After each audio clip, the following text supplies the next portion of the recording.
I jokingly mentioned having a wild phase before marriage, and my husband left me. Now, no man takes me seriously. A year later, I'm sitting in my tiny apartment, swiping through Tinder for what feels like the millionth time. It's exhausting. The same empty conversations, the same guys who never call back, the same sinking feeling that maybe this is just my life now. Taylor walks in, carrying a bottle of expensive wine. Not the cheap stuff we used to drink in college, but grown-up wine that probably costs more than my electric bill. She plops onto my couch, glances at my phone, and smirks. "Still looking?" she asks, nodding at my screen. She doesn't have to specify what I'm looking for. We both know. "Just browsing," I say, forcing a laugh. But we both know that's a lie, too. No matter how many guys I talk to, no matter how many first dates, late-night texts, and fake flirty conversations, no one takes me seriously. And I know exactly why. Because 1 year ago, I made one careless joke. I laughed and said, "Oh please, I had my 304 phase before marriage." Who didn't? And my husband heard me. He didn't yell. He didn't argue. He just walked away. And now he's gone. Before everything fell apart, my life was perfect. I had Kyle, the kind of man most women dream of. Loyal, hardworking, dependable. The kind of guy who always made sure I got home safe, who held doors open, who remembered my coffee order, who never made me feel like an option. We met in our late 20s, when we were both done with the games. Kyle wasn't the most exciting guy in the room, but he was the kind of man who showed up. And after years of dating guys who were only there for a good time, not a long time, that was everything. So when he proposed, I said yes without hesitation. We got married, settled into a comfortable life together. Everything was solid. Until I made the joke that destroyed it all. It happened at a casual dinner party with friends. We were all laughing, drinking, swapping old stories. The conversation turned to dating in college, bad dates, hookups, wild nights. Someone joked about how different people are before and after marriage. I don't know why I said it. Maybe it was the wine. Maybe I was just trying to be funny, trying to fit in. But without thinking, I laughed and blurted out, "Oh please, I had my 304 phase before marriage." Who didn't? The second it left my mouth, I felt the energy shift. Some of the guys at the table smirked. Some of the girls giggled, awkwardly. But Kyle, he went completely still. His fork hovered midair, his jaw tightened. He didn't say anything. Didn't laugh. Didn't even look at me. I tried to brush it off, to make it seem like a joke. "Oh, come on, babe. You know I'm just messing around," I said, nudging him. But he didn't smile. He just put his fork down and said 2 words that sent a chill down my spine. "Got it." And right then, I knew I had just made the biggest mistake of my life. After that night, everything changed. Kyle didn't yell. He didn't argue. He just stopped trying. Stopped texting me first. Stopped calling me babe. Stopped looking at me the same way. At first, I thought he was just upset that he'd get over it. But as the days passed, I started to realize he wasn't angry.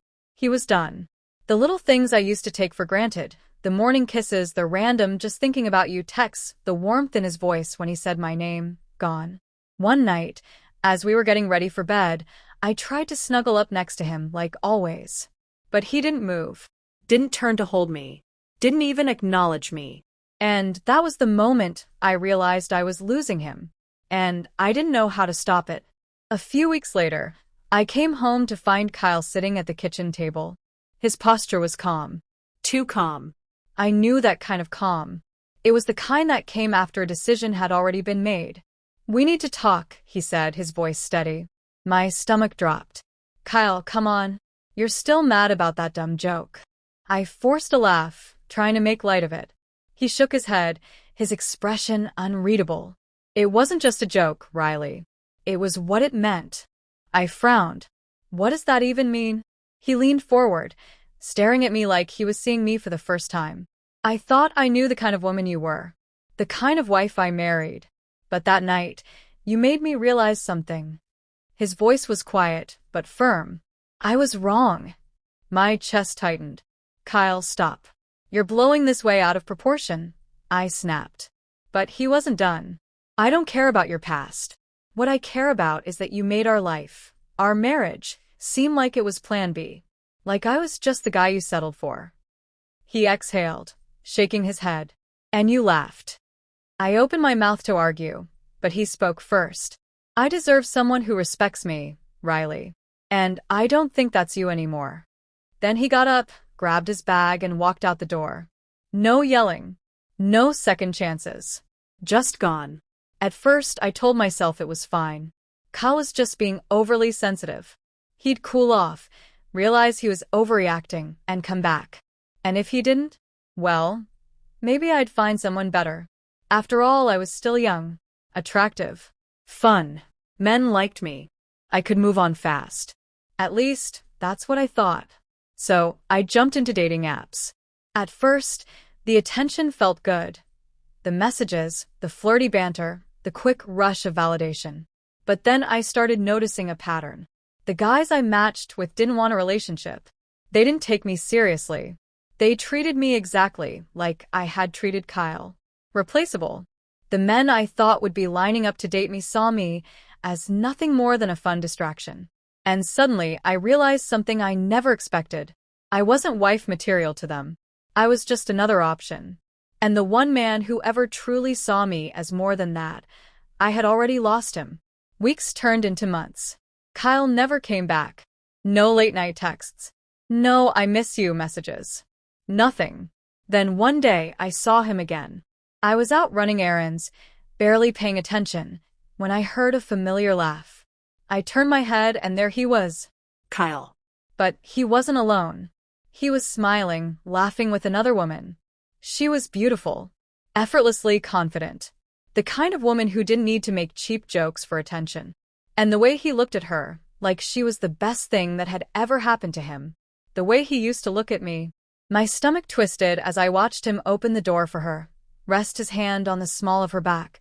Little things I had once taken for granted. And worst of all, he looked happy. Happier than he ever did with me. I wanted to believe he'd still be hurting, missing me, wishing things had turned out differently. But he wasn't. He had moved on. And me? I was still stuck. Still chasing something I'd never get back. Still swiping through meaningless profiles, hoping someone would see me the way Kyle once did. But deep down, I knew the truth. I had already lost the only man who ever truly loved me. Real men don't fight for a woman who doesn't respect them. They don't beg to be seen as enough. They don't wait around to be humiliated again. They just leave. And once they do, they never look back.